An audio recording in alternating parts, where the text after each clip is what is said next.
Hi, ಎಲ್ರಿಗೂ ನಮಸ್ಕಾರ. Tutors ಲ್ಯಾಬ್ಗೆ ತಮ್ಮೆಲ್ಲರಿಗೂ ಪ್ರೀತಿಯ ಸ್ವಾಗತ. ಇವತ್ತು ನಾವು ಆಕ್ಟಿವಿಟಿ ಕ್ಲಾಸ್ನ 12ನೇ ದಿನದಲ್ಲಿದ್ದೇವೆ. ಇವತ್ತು ಕೂಡ ನಾವು ಕೇವಲ ಗುಣಿತಾಕ್ಷರ ಪದಗಳಿರುವ ಒಂದು ಪಾಠವನ್ನು ಓದ್ತೇವೆ. ನೀವೆಲ್ಲ ರೆಡಿ ಇದ್ದೀರಾ ತಾನೆ? ಹಾಗಾದರೆ ಶುರು ಮಾಡೋಣ. ಈ ಪಾಠದ ಹೆಸರು ರಜಾ ದಿನದ ಮೋಜು. ನಾನು ನಿಮ್ಮೆಲ್ಲರಿಗೂ ಆಗಲೇ ತಿಳಿಸಿದ್ದೀನಿ, ಪ್ರತಿ ಪದವನ್ನು ಓದುವಾಗ ಆ ಪದದಲ್ಲಿ ಬರುವ ಪ್ರತಿ ಅಕ್ಷರವನ್ನು ನಾವು ಉಚ್ಚಾರಣೆ ಮಾಡಬೇಕು ಅಂತ. ನಾನು ಯಾವ ರೀತಿ ಓದ್ತೀನಿ ಅದನ್ನು ಗಮನಿಸ್ತಾ ಇರಬೇಕು. ನೀವು ಅದೇ ರೀತಿ ಓದೋಕೆ ಪ್ರಯತ್ನ ಪಡಬೇಕು. ಆಯಿತಾ? ಶುರು ಮಾಡೋಣ ಹಾಗಾದರೆ.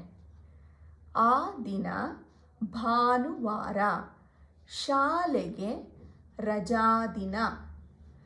ಚೇತು, ಮನು ಆಟವಾಡಲು ಹೊರಟರು. ದಾರಿಯ ನಡುವೆ ನೀರಿನ ಕಾಲುವೆ. ಆ ಕಾಲುವೆಯಲ್ಲಿ ಪುಟಾಣಿ ಮೀನುಗಳು.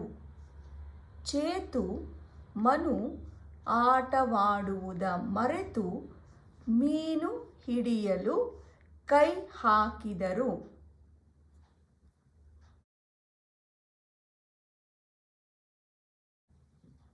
ಹಿಡಿದ ಮೀನುಗಳ ನೀರಿನ ಬಾಟಲಿಗೆ ಹಾಕಿದರು. ಚೇತು 5 ಮೀನುಗಳ ಹಿಡಿದ. ಮನು 6 ಮೀನುಗಳ ಹಿಡಿದ. ಮನೆಗೆ ಹೋದರು.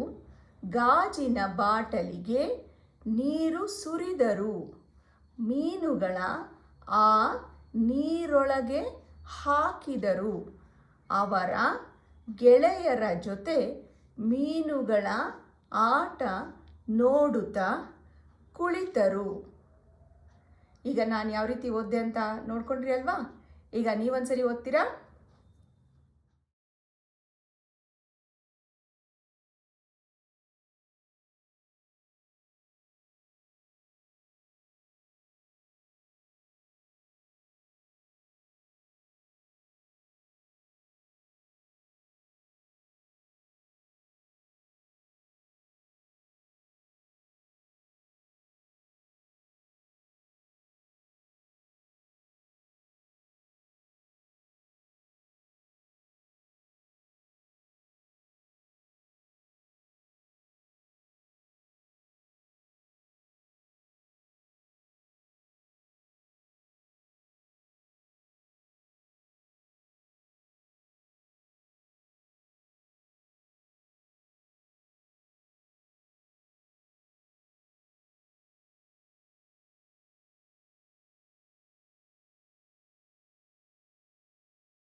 ಓದಿದ್ರಿ ಅಲ್ವಾ?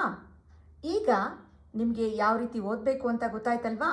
ಈಗ ನಾನು ಈ ಪಾಠದಲ್ಲಿ ಒಂದು 10 ಪದಗಳನ್ನು ಆಯ್ಕೆ ಮಾಡಿಕೊಂಡು ಡಿಕ್ಟೇಷನ್ ಕೊಡ್ತೀನಿ. ಡಿಕ್ಟೇಷನ್ ಬರೀರಿ. ಡಿಕ್ಟೇಷನ್ ಬರೆಯೋಕ್ಕೆಲ್ಲರೂ ರೆಡಿ ಇದ್ದೀರಾ?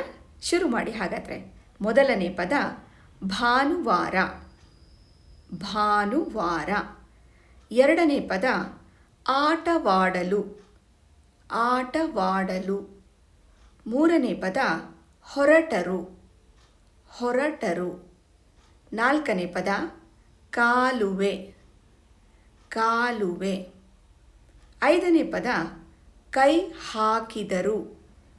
ಕೈ ಹಾಕಿದರು. ಆರನೇ ಪದ ನೀರೊಳಗೆ. ಆರನೇ ಪದ ನೀರೊಳಗೆ. ಆಯಿತಾ? ಏಳನೇ ಪದ ಹಾಕಿದರು. ಹಾಕಿದರು. ಎಂಟನೇ ಪದ ಬಾಟಲಿಗೆ. ಬಾಟಲಿಗೆ. ಒಂಬತ್ತನೇ ಪದ ಗಾಜಿನ. ಗಾಜಿನ. ಹತ್ತನೇ ಪದ ಕುಳಿತರು. ಕುಳಿತರು. ಈಗ ಇನ್ನೊಂದ್ಸರಿ ಹೇಳ್ತೀನಿ, ಚೆಕ್ ಮಾಡ್ಕೊಳ್ಳಿ ಒಂದ್ಸರಿ. ಮೊದಲನೇ ಪದ ಭಾನುವಾರ.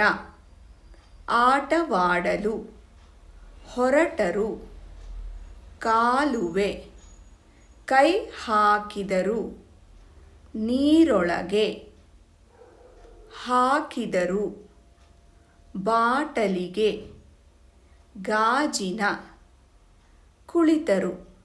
ಬರೆದ್ರಾ? ಈಗ ನಾನು ಡಿಸ್ಪ್ಲೇ ಮಾಡ್ತೀನಿ, ಸರಿಯಾಗಿ ಬರೆದಿದ್ದೀರಾ ಇಲ್ವಾ ಅಂತ ಚೆಕ್ ಮಾಡ್ಕೊಳ್ಳಿ.